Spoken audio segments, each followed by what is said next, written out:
अस्सलाम वालेकुम dear viewers, मैं हूं अशफाक चिश्ती। अभी हम डिस्कस करेंगे inferential statistics. These are given below. Number 1, ANOVA। ANOVA mean AN mean analysis, O for of, VA mean variance. ANOVA mean analysis of variance, यानी आपस में इख्तलाफ जो पाया जाता है वेरिएबल्स के दरमियान, तो इनका तज्ज़िया करने के लिए ANOVA यूज़ किया जाता है। ANOVA is used when the effect of only one independent variable is found on dependent variable. ANOVA is used when the effect of only one independent variable is found on the dependent variable। जब dependent variable पर सिर्फ एक independent variable का जो असर वो तलाश करना हो, तो उसके लिए हम ANOVA इस्तेमाल करते हैं। उसका इफ़ेक्ट जो है हमने सर्च करना हो, उसको फाउंड करना हो इफ़ेक्ट को सिर्फ एक इंडिपेंडेंट वेरिएबल का डिपेंडेंट वेरिएबल पे, तो हम ANOVA यूज़ करते हैं। इसके अलावा ANOVA actually is a tool used in inferential statistics. Secondly है ANCOVA। ANCOVA mean analysis of covariance.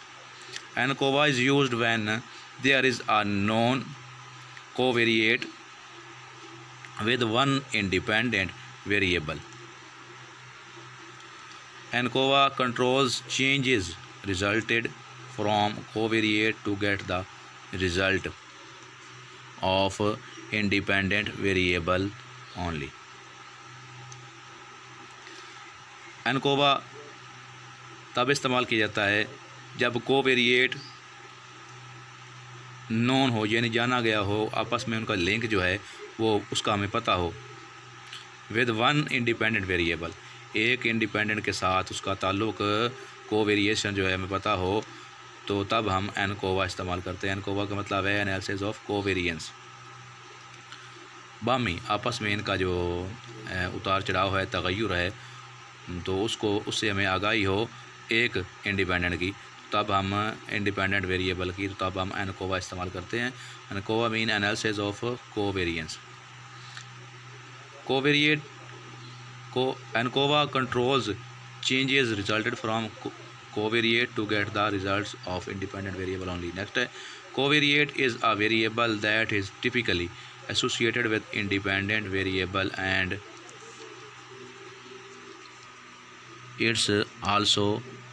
it also affects it।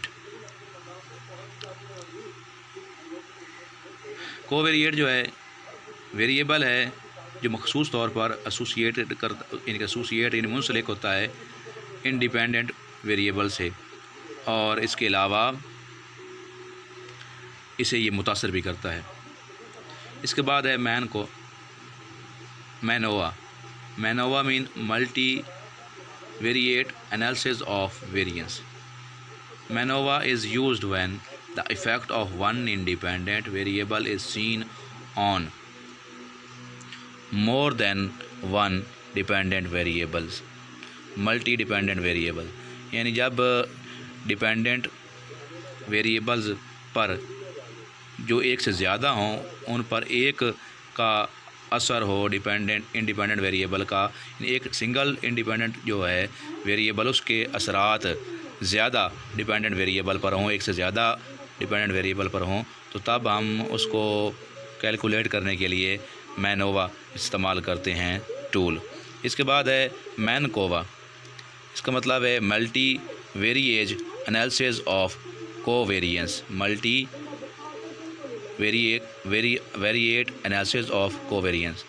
MANCOVA has components of both the ANCOVA and MANOVA। इसमें दोनों तरह की खसूसियत पाई जाती हैं ANCOVA और MANOVA की। It is used when there are covariates as well as multiple dependent variables. दोनों तरह की खसूसियत होती हैं और ये तब इस्तेमाल होता है when there are covariates as well as multi-dependent variables। कि जब कोवेरिएट के साथ साथ मल्टी डिपेंडेंट वेरिएबल्स भी मौजूद हों तब हम इनका इस्तेमाल करते हैं मैनकोवा यानी multi variate analysis of covariance. तो ये थे 4 किस्म के टूल्स जो हम इन्फरेंशियल स्टैटिस्टिक्स के अंदर यूज़ करते हैं। नेक्स्ट वीडियो तक इजाज़त दीजिए, अपना ख्याल रखिए, चैनल को सब्सक्राइब कीजिए। अल्लाह हाफिज़।